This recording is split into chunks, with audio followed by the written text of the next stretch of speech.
Black Hills Information Security, the leaders in penetration testing and active defense. Email consulting@blackhillsinfosec.com to request a quote today. Threat Connect is the industry's most widely adopted threat intelligence platform, built to unite the people, processes, and technologies across your security team, your organization, and your entire ecosystem of partners. Threat Connect's threat intelligence platform enables your team to collaborate, analyze, and make sense of threat data all in one place. Empower your team towards fast and efficient analysis that leads to decisive action. Transform your entire threat detection and response program today. Claim your free account at threatconnect.com/securityweekly.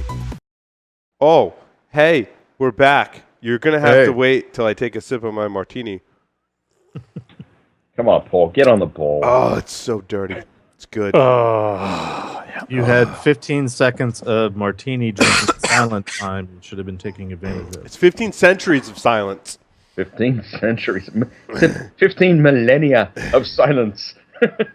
We got some listener feedback in this episode. An anonymous listener writes in addition to your wonderful podcast, I'm also listening to ISMG. Ran into this pile of bull beep this morning, and I was hoping you guys would respond. So he links to an article. He says, the core of the issue is old versus new and shadow IT. In the article, he says some right things in a daunting way, then goes downhill fast when dynamic languages are brought up. Different from my view, and I think yours, is we need to work together rather than work with shadow IT. Maybe I'm wrong. Can you comment, illustrious Security Weekly host? So first, let me say I think we listened to two different interviews because I listened to this and didn't get the same angle he did. And you know, disclaimer: I consider John Dixon a friend.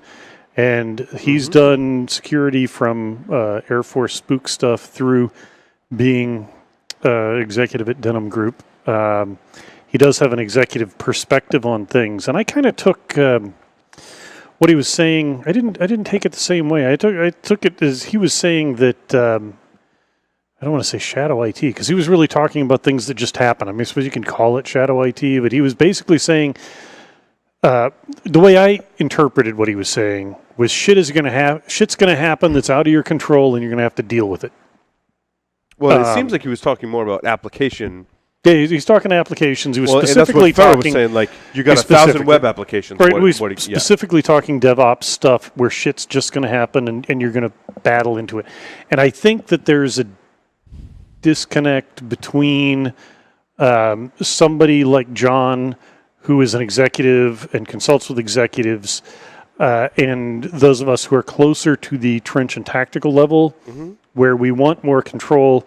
John's looking at what he walks into when he is consulting, when Denim Group gets called in, and he walks into a mess. Yeah.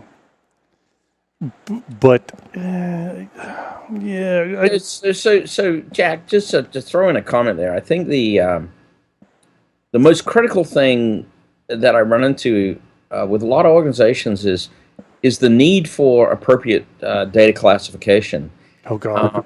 And he went there. I did go there because that really speaks to the issue. Because they need they need unicorns too, and here's one. I know. I was looking for a spoon. I found a unicorn. I know you're going to think I'm an idealist, but if they need to clean up their act, they need soap.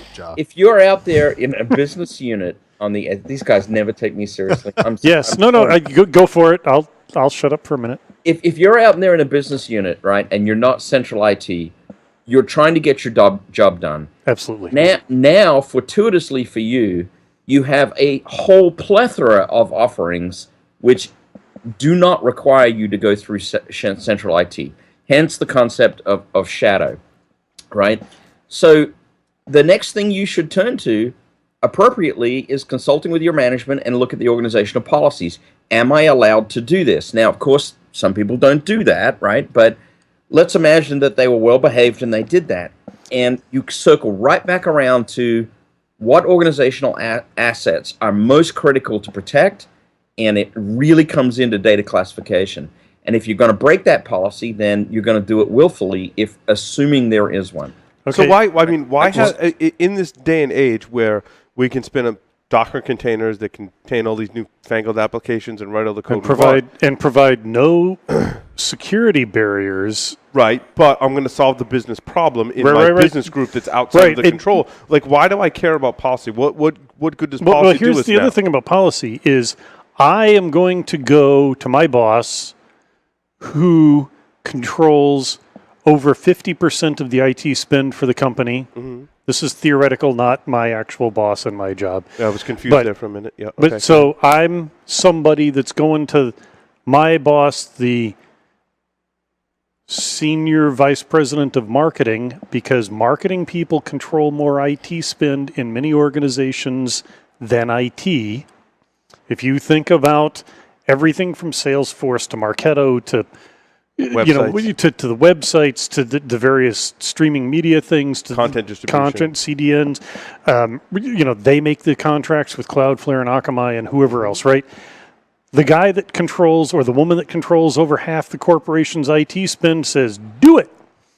And you're assuming, those of us who are technical, right? Those of us with a technical background are thinking that's going to be CIO or CTO.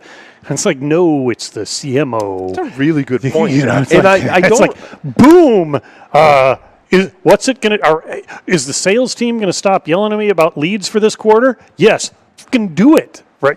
Well, it's working very closely with marketing organizations, as I have working with Tenable and working with sponsors of the show. The first question I ask, just a little inside to go along with what Jack is saying, the first question I ask anyone who we're speaking with about sponsorship, in fact, Jeff, I was telling you this earlier today or this week, right? Today, actually. Yep, it was today. Yeah, I ask them, like, what are your marketing goals, right?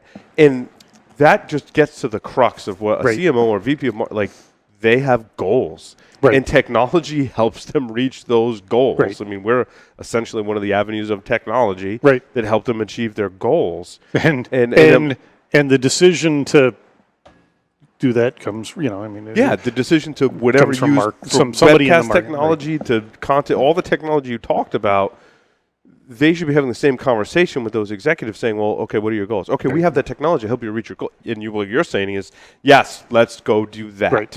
Now, but you're essentially saying the same thing that Joff's saying. Right. It's just a slight, slight spin. To Joff's point, if we're going to do data classification so we understand what's critical and where, we have a hard time doing that within technology realms. The idea of doing that within the people that make these decisions in marketing, and when we talk about classification, people that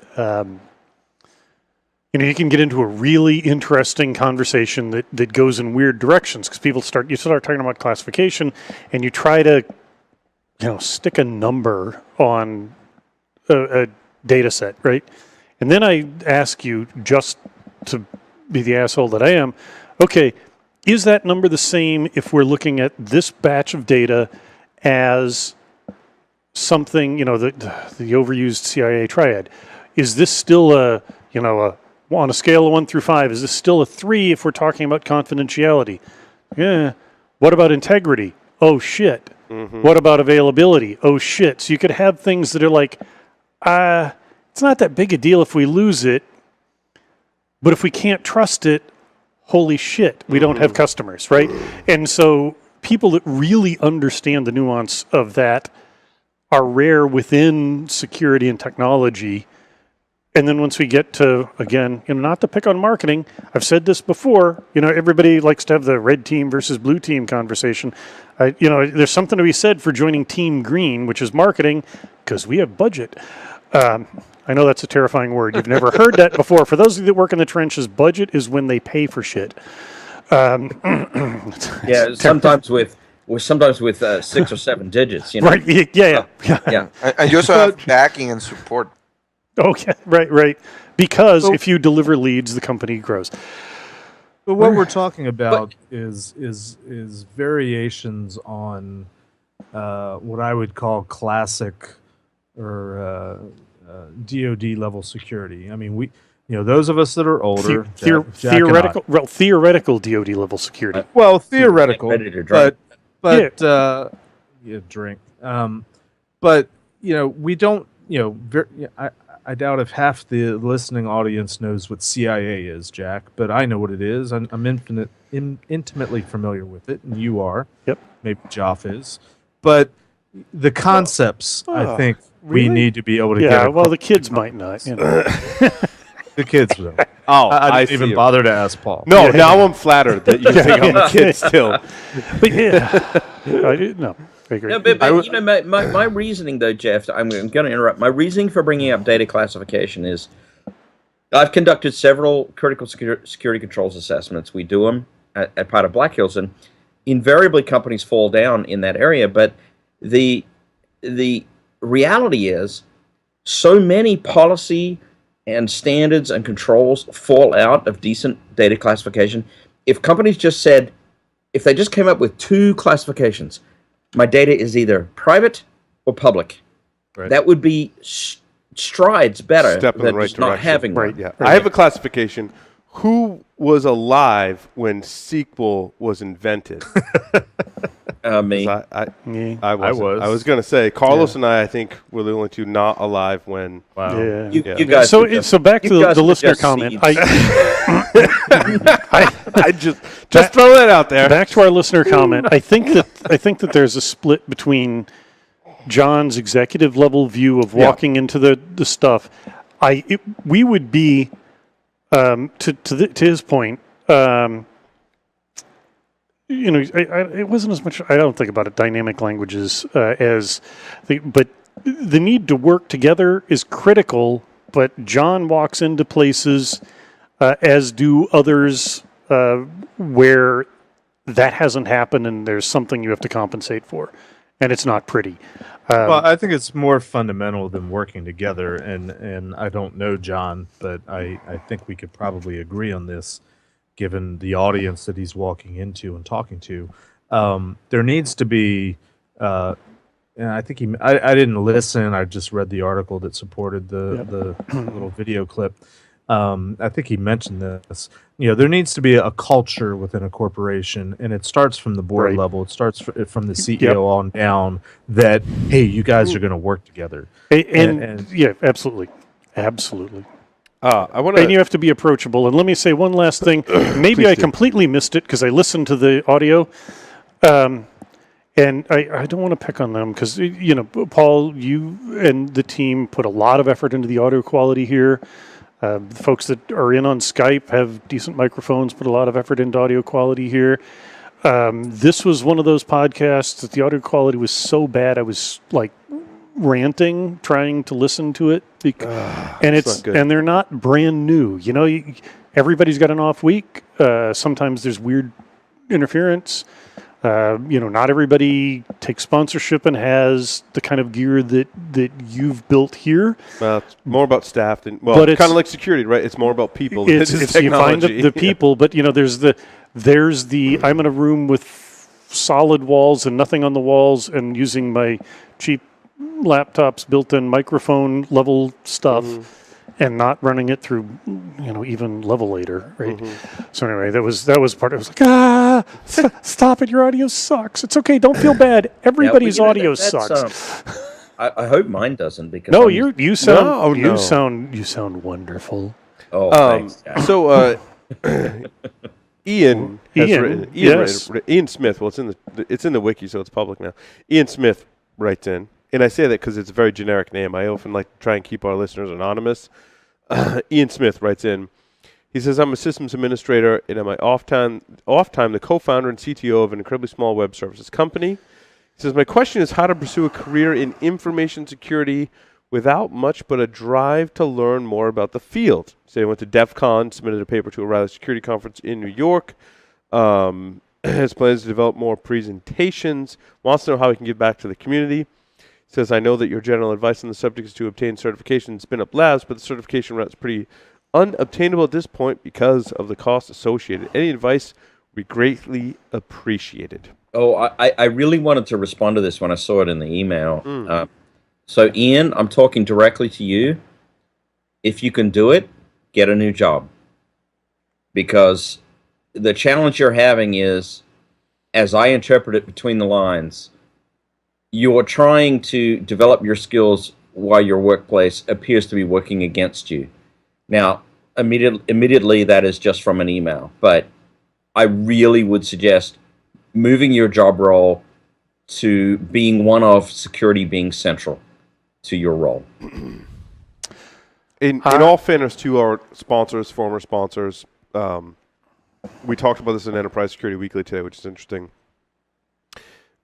Even if your organization does not have a lot of budget, and I agree with Joff, there should be some budget. If you are a systems administrator, you should be getting some form of training, whether that be training from a vendor, whether that be training from some program that is going to teach you whatever operating system or technology that you are administering.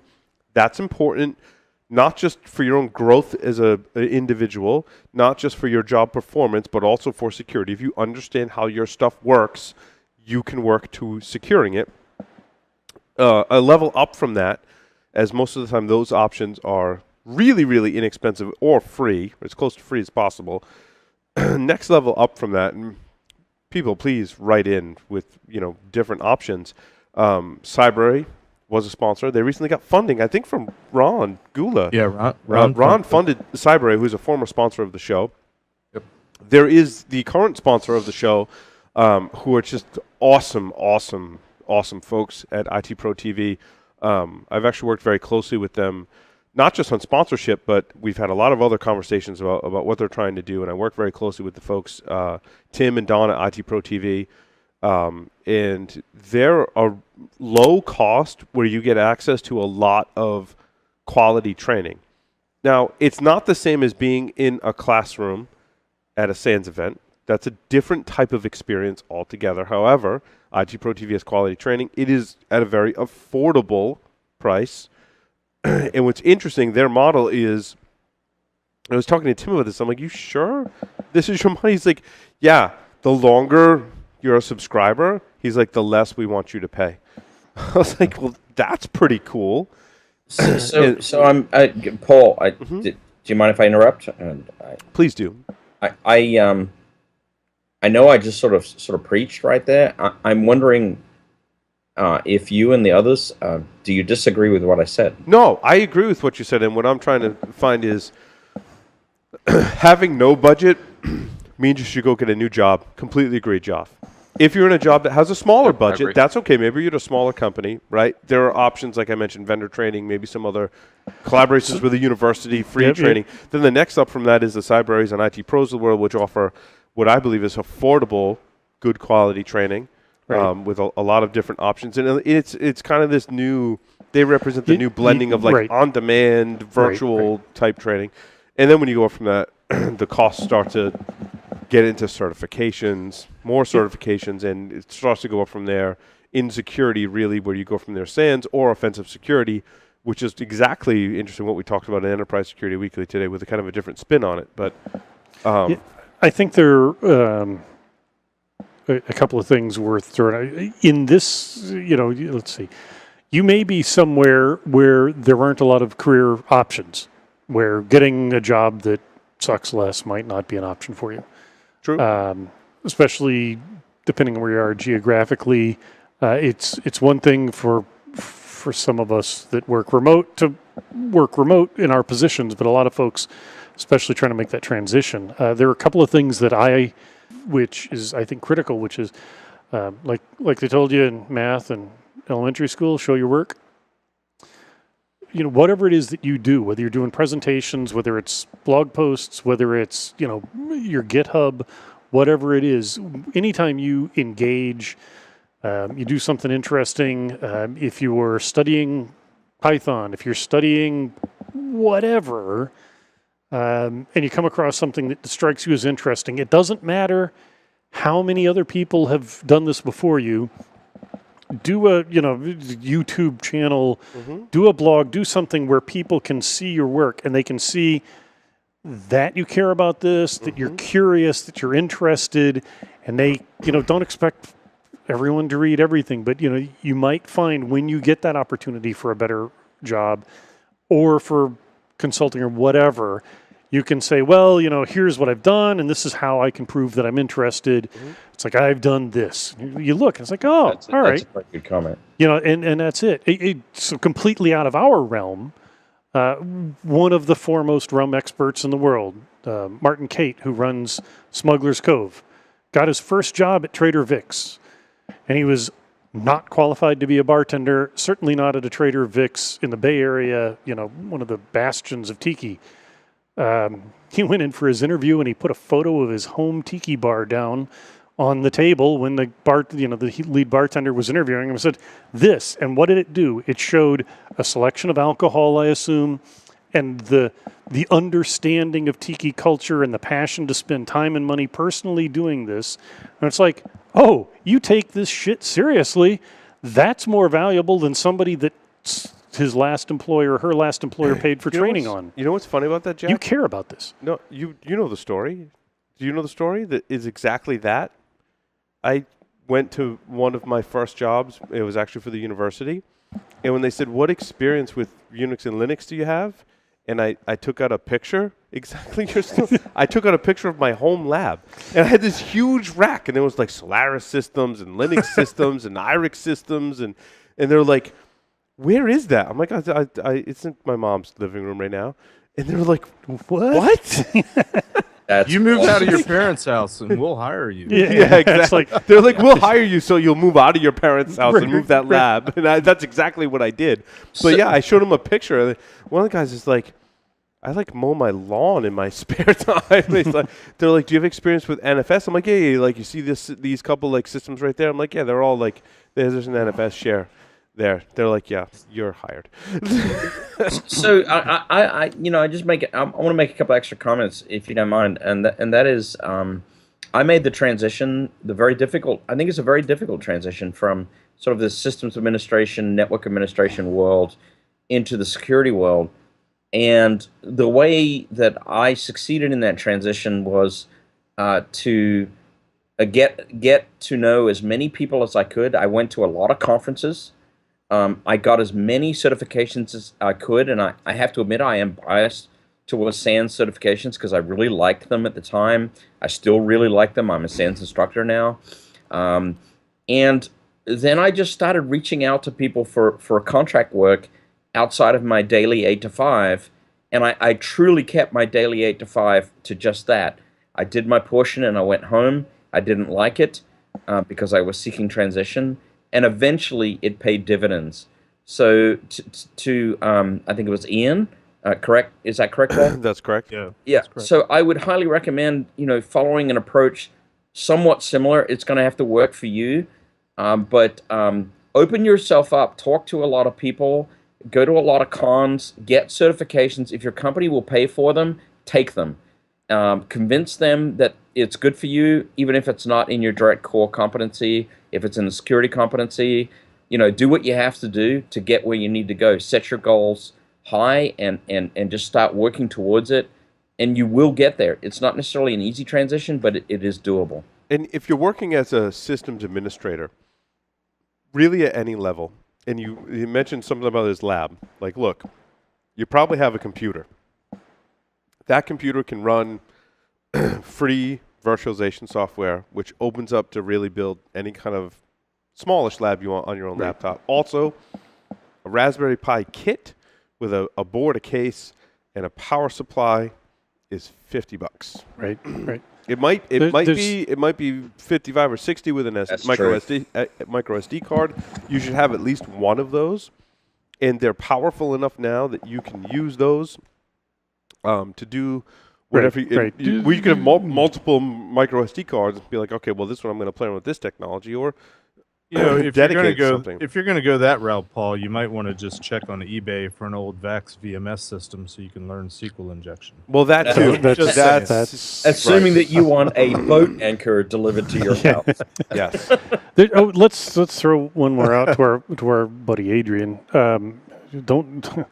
don't forget when you find something interesting, go to Iron Geek's website and search, because somebody somewhere at one of the 10,000 conferences he's filmed has spoken about it. And it's not the same as courseware, but it might be an interesting way to drill deeper. I mean, there are other places, but that one's just amazing.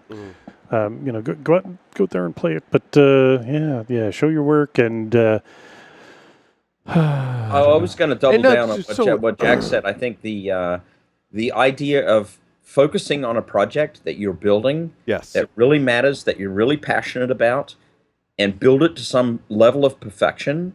And then when you do get an opportunity from somebody, they will ask you, because I know we do at Black Hills, do you have a special project that you really care about, and can you talk about it? And it doesn't matter how crappy that is. I mean, I'm setting the bar for myself in crappy software projects. Like, they each seem to be getting like more and more crappier as they go on. Certainly equally as functional, but seemingly more and more crappy. But that like Geoff said, pick a project and do it and spend the time. And then when you find a mentor or someone to help you, say, look, like, this was my goal. Here's how with the resources I had, here's what I accomplished. And when you show that level of work, someone who has some more knowledge and skill in that area is going to be like, well, dude, you want to do that. And that is an ultimate opportunity to learn. But don't worry about like how advanced or how complicated, like, just get it. I mean, I'm one of the examples of that. I throw my crappy code out there all the time, and people should criticize it. And sometimes they do, which is fine. And you have to be, and sometimes people add on to it and make it better. And that's how you learn. That's right. It's important to listen, too. You actually mentioned a good point, Paul. You're going to throw something out there. It's going to be in some sort of crude form. It may or may not be perfect. You yourself may consider it imperfect. But if you're listening to some of the feedback you're getting by throwing something out on GitHub or Bitbucket, whatever it might be, then you'll learn at the same time. I can't tell you how many times people have taken my code and projects and been like, oh, this is like how you do it. I'm like, oh. Like, you actually understand software engineering. That's awesome. Now I'm going to learn from that. Yeah. I'm just hacking stuff. Right. I think it's really important to underscore what several of you guys just said, which is, and I'm just going to say it differently, don't be afraid to just ask the stupid questions or to pursue something that just doesn't seem as sexy or as cool as what everybody else is talking about. Don't assume that everybody, because they have egos, knows more than you. If you're passionate about something, that'll pay off sooner or later. But Jeff brings up a great point. I've seen a lot of projects. In 1 second, I've seen a lot of projects where I'm like, wow, like, yeah, that code's not perfect, or like maybe would have done it differently, but they're one of the only people tackling that problem. Like, I'm the one person, or not me, but someone else is the one person that took on hacking this thing or reverse engineering this firmware or whatever. Like, you showed interest in that, and then I come across it, and I'm like, wow, that person showed a lot of passion in this one thing. And, yeah, they were learning as they went, but that's totally fine. Like, I'm going to use what they had, and I'm going to build upon it, and I'm going to give them credit, and I'm going to probably contact them and be like, hey, like, you want to come on the show or something like that? Like, you never know what doors that can open up for you. Yeah, I just wanted to say something about Jeff's. I hate that I have to say this, but when you reach out for help and you come across the inevitable asshole, just move on. Move on. Don't let the bastards get you down. I want to read a quick blurb from Spaff's tribute to Jim Anderson when he passed away several years ago. Anderson had broad interests, deep concerns, great insight, blah, blah, blah. His sense of humor and patience with those earnestly seeking knowledge were greatly admired, as were his candid responses to the clueless and self-important. We could all learn from that. There are people, there are people like Jim Anderson who, like from UNIVAC days forward, all of the Rainbow series, the Orange Book, the Anderson Report, from the 60s and 70s and beyond, changed information security, built this industry that we have. He's find those people. They don't even have to be the kind of huge, I don't want to say rock stars, there was the rock star nonsense. Find the people that are willing to be interested. There are a lot of people who will, but you will come across assholes, and just don't let them get you down. Yeah, I agree, Jack. You're going to run into them. I'm sorry. Let me apologize for the communities that we're involved in. You will run into them. Don't let them get you down. Bounce off and pay no attention and move on to those who want to help. And it's hard, but don't be intimidated by them, because you may just know a little bit more than they do. And it doesn't mean you have to have a direct confrontation with them, but you can sort of sidestep them and move on. With that, we're going to take a short break and come back and talk about our stories for this week, including the Yahoo breach. Shall I say no more? Yahoo!